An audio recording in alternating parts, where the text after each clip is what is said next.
The last chapter of the textbook deals with project implementation, closure, and evaluation. Our learning objectives for this chapter is to look at different approaches for implementation and installation, namely direct cutover, parallel, or phased implementation. We also talk about project closure and what are the ways and processes, procedures that we can use to close a project in an orderly fashion.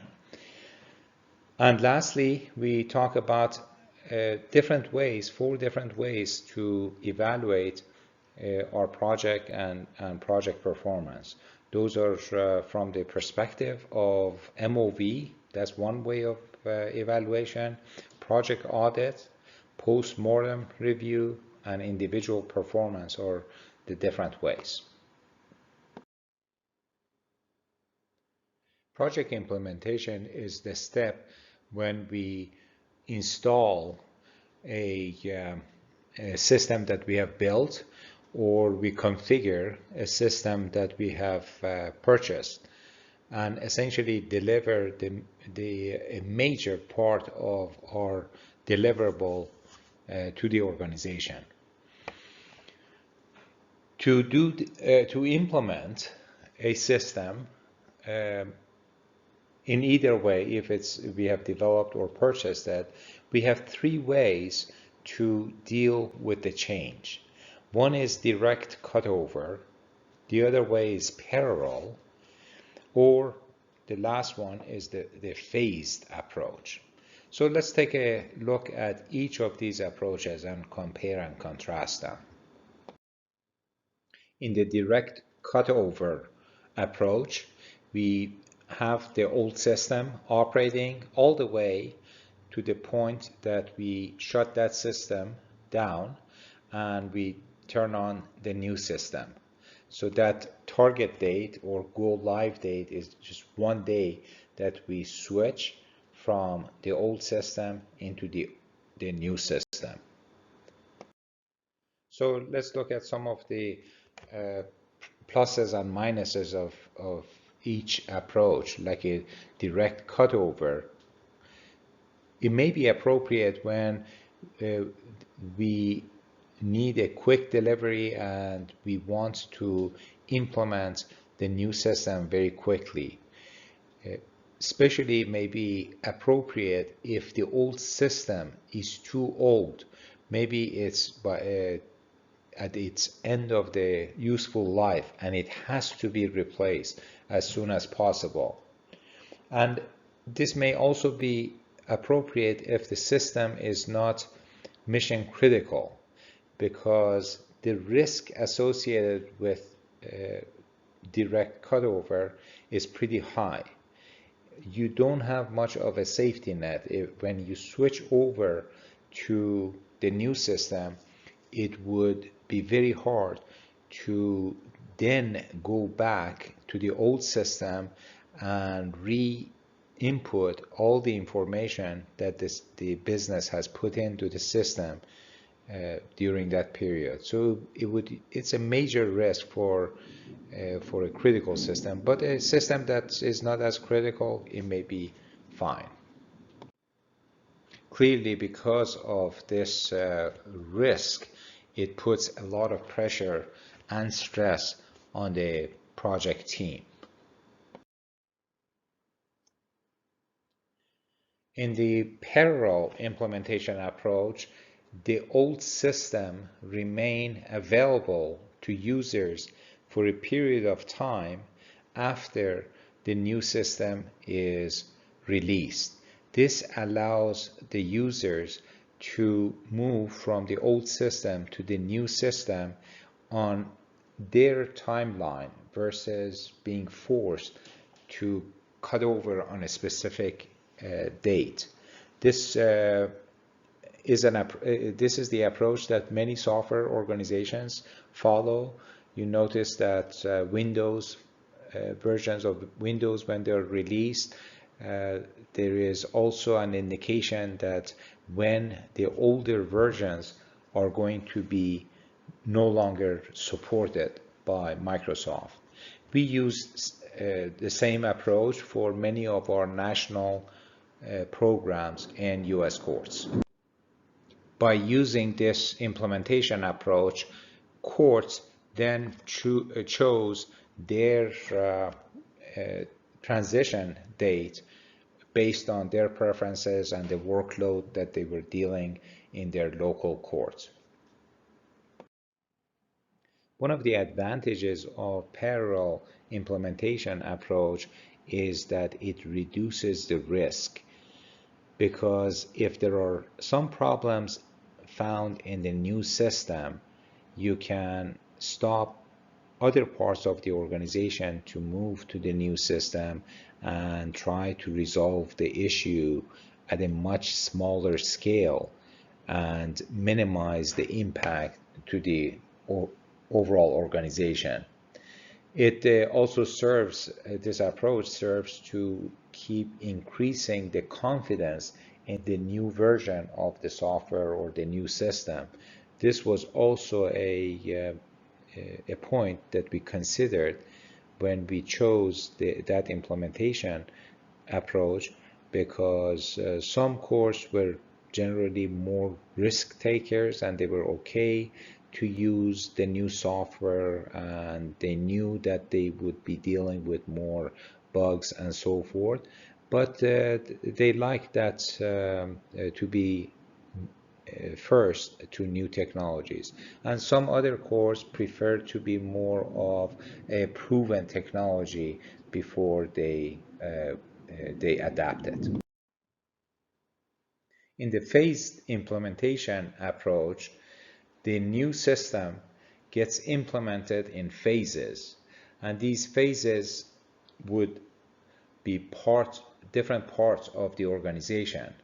We use this approach extensively in US courts, because when we had a system to be deployed in, say, 94 district courts, we would identify some courts that wanted to go first and other courts that would go after them, and so forth. So it would spread the implementation of a major system over maybe a year and a half, so that the implementation staff who would need to help the court staff would not get overwhelmed. The phase implementation also reduces the risk associated with implementation by the fact that if there are some problems with the first few locations where you implemented the system, then you can correct those, or maybe you can postpone implementation in other courts. After we have implemented the system, we need to focus on project closure. Project closure can be in a number of forms. It can be normal, as you had planned it, you execute the project, you implement, and you close the project. Most projects go through that. Sometimes projects need to be prematurely closed because maybe their budget was cut. They can also be continually going on and in never-ending projects. These are the projects that their objectives keep changing, and they continue going on. There are also failed projects that they are finished and they need to be closed, but they were not successful. They were not, maybe they were discontinued and cut out because they were not producing the results that the management expected. And sometimes projects get closed because the priorities in the organization change, and the need that was perceived or was targeted to be addressed by the project is no longer a priority for the organization. So that's another case where the project can be closed abnormally.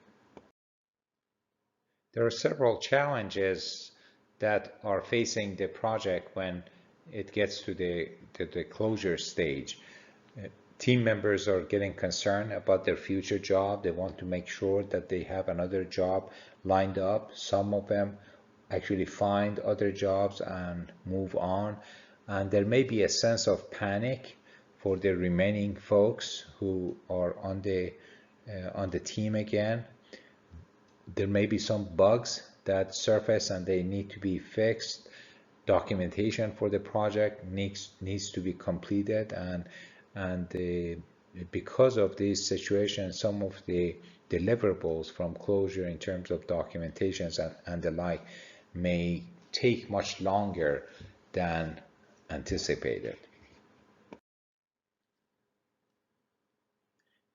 Getting project sponsors acceptance is another challenge that for the project closure, and sometimes project sponsors are more difficult to deal with in that they are short-sighted and they want to basically squeeze the most out of the project team rather than the more experienced and knowledgeable sponsors are firm in terms of trying to make sure that they get all the deliverables in place, but at the same time they're involved, they're supportive, and if there are areas when some compromise needs to be made, then they may consider those compromises. One of the key documentations that need to be prepared and finalized during project closure is the final project report. This is basically it contains the summary of the project, the description, the MOVs, the information about the planned versus actual budgets and schedule, the status of the deliverables and when they were put in place, the project documentation that has been developed, all the lessons learned to be passed on to the future projects, of course all the documentation that are critical for the users, the training information, the support information, maintenance information. These all need to be put in place and passed on to the appropriate organizations so that they will take care of those, because the project team will be disappearing. There are some other suggested items for the final project report that is in your textbook. It's always good to have a final meeting and presentation where you communicate clearly with the key stakeholders that the project is over.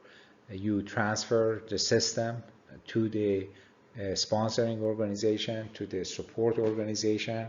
You acknowledge the contribution of everybody involved, including the receiving organization staff and key project members, and get a formal sign-off on the project, and typically also to celebrate then. This is another good list of things that are part of the administrative closure that need to be documented and be put in place. There are several ways that organizations evaluate projects after they are completed or they are closed.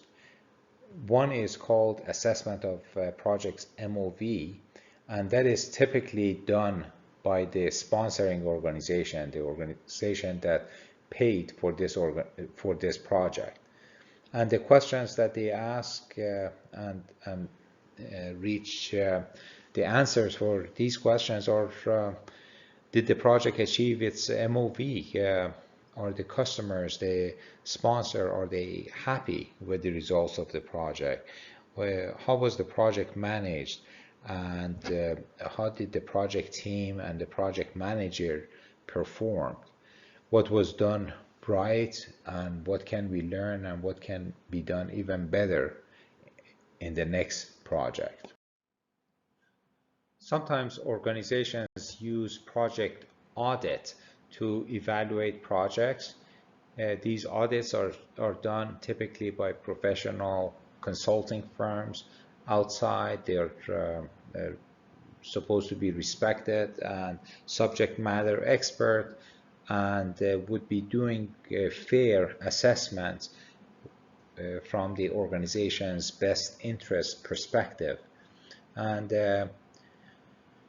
these are very helpful. At the same time, of course, they do require investment from the organization to prepare to have these project audits done. Another way projects are evaluated is by their project manager and the project team members. These are typically referred to as post-mortem reviews or project closeout reviews. And basically the project team goes through all aspects of the project, MOVs, the scope, the schedule, budget, the deliverables, and the plans that were put in place and how they were executed, and becomes a learning experience for all of the team members in terms of recognizing what they did well and what are some of the things that they could have done better.